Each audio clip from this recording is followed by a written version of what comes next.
What's going on, everybody, and welcome back to another episode of needing to make a change but not doing it because you simply don't want to do it. As always, I am your host, Zach Cronin, and today we are going to be talking about the Milwaukee Bucks. But before we get into today's video, I have to address the elephant in the room. Something looks very different. In fact, everything may look very different, and that is because I shaved. If you're new to the channel, nothing's going to look different because you were unaware of my existence up until you clicked on this video.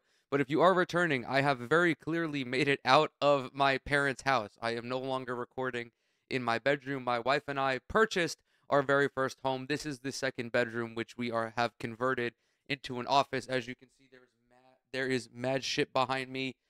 This also means that the audio in this room is ass. The reverb is tremendous, and that is not a good thing. This room is not treated at all. It will be at some point in the future, so please just bear with me on that front. We are trying our best to do this as quickly as possible. This NBA season as a whole has been very weird to start. It's only 4 games, so there are really no major inferences that can be made. I really don't feel comfortable being absolute on a take or being very staunch on a take up until around Christmas time. Someone said on Twitter that they woke up and it was feeling like 2009 because you have the Cavaliers at the top of the Eastern Conference leaderboards, you have the Boston Celtics at the top of the Eastern Conference leaderboards, the Orlando Magic are looking very good as well. But I want to focus on the Bucks because they are on track to be probably the most underwhelming team in the Eastern Conference this season and potentially the NBA as a whole. Not too long ago, I did a video on the Orlando Magic and how I believe that they can be the 4th best team in the Eastern Conference, but that is, of course, contingent on how Milwaukee performs this season. And so far, they have not performed well by any means. They are 1-3 to start the season. They've lost games to Chicago, Brooklyn, and Boston. And while we will dive deeper onto those individual losses in a little bit, this is worse than I expected for Milwaukee. Now, again, 4 games, everything can change, right? There's really no reason to be worried, perhaps a little apprehensive, because even though they do not look that great collectively, you still have Giannis and you still have Damian Lillard. However, unfortunately, having Damian Lillard also means that you have Damian Lillard on defense, and double unfortunately, you have Doc Rivers, who still to this day, I believe, should not have been hired. Adrian Griffin should not have been fired midway through the season. Last year, he should have, if he was going to get fired, they should have waited until the summer. But even then, I don't believe that. Obviously, hindsight is 2020, but Doc Rivers is not going to do anything to majorly help this team. And it's not even really hindsight. It was his performance all throughout the second half of last season. The biggest issue with Milwaukee as it stands right now is their defense. Offensively, I'm not concerned about them because, again, you have Dame, you have Giannis, you have Brook Lopez, Pat Connaughton. But this is a trend for Milwaukee. This began last year where they just cannot stop anybody. I should specify that this is on the perimeter. When it comes to defending the paint, they're all right. They have Brook Lopez. They have Giannis. That is a fearsome back end for opponents to have to go up against. And also the numbers reflect that as well. Currently, the Bucks have the 5th lowest allowed field goal percentage inside of 5 feet. And they are also allowing the 5th fewest points in the paint per game.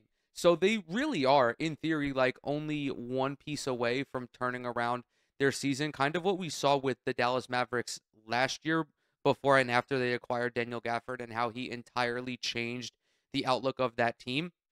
Except with Milwaukee, it will have to be a perimeter defender. As it stands right now, they have the 12th worst 3-point field goal percentage allowed, and they are allowing the 5th most made threes per game at 15.8. That percentage that they're allowing is 37, which is above average. So it's pretty obvious as to why they have lost some of these games. We're going to hyperfixate on Damian Lillard, but just know that as a whole, the Bucks guards do not really have much stopping power.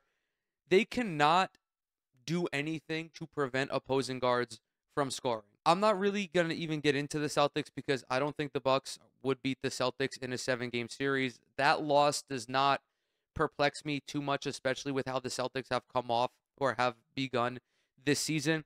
But we look at their loss against Chicago, which was a double-digit loss. Kobe White, Zach LaVine, and Josh Giddey combined to score 74 points on a 60% shooting clip.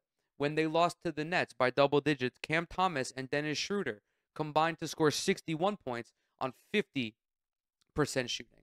I understand Kobe White is a great player. I understand Zach LaVine is a great player. Josh Giddey should not be scoring 17 on 60% shooting against your ball club. Additionally, Dennis Schroeder, I forgot what he had, 29 or 31. He should not be torching your defense. Dennis Schroeder is a terrific player. He is like an 18 to 21 points per game guy at the high end. It's not even just statistically when you watch Milwaukee navigate on the perimeter, it's very clear that they just do not have the talent on that end. Pat Connaughton has been an average defender at best. I'd say a little bit above average throughout his NBA career, but he's not a stopper. Gary Trent Jr. is not a stopper. The only real stopper they had was Drew Holiday, who obviously is no longer with the team, and losing that kind of presence on the perimeter is huge, especially when there are so many perimeter weapons in the NBA right now. This issue doesn't only impact Milwaukee's guards, but also Lopez, Bobby Portis, Giannis, guys who are on the interior, because when you have guards who are incapable of even like slowing down their man, it puts additional pressure on the back end because it forces these guys, more so Lopez and Bobby Portis, to defend in space. Historically, bigs like Brook Lopez, more traditional centers, Rudy Gobert, this happens to all the time, when they're forced to get out in space, when they're pulled away from the basket, they are significantly less effective. A rim protector is only good inside of the paint. That is where Brook Lopez has made all of his impact, is as a shot blocker, a deterrent. When you force them to have to play in space, when you force them to have to come out on pick and rolls, pick and pops, when you force them into action 12, 13, 14, 15 feet away from the basket, they're compromised. They do not have the lateral quickness. They do not have the athleticism to deal with somebody like Jaylen Brown, to deal with somebody like Cam Thomas. And there's just an overall strain because when the shot blocker is away from the basket, not only is there penetration and easier shots at the rim, there's more opportunity for drive and kick. There's more opportunity for cuts, for ball movement. It all collapses. It'll sometimes collapse with even elite defenses, and I'm not saying that Milwaukee has to be an elite defense to contend for a title, but they have to be better than like 23rd in defensive efficiency. To me, to solidify yourself as a legitimate contender, at least on defense, you have to be at the low end, like maybe the 12th best team. And of course, that depends because that metric is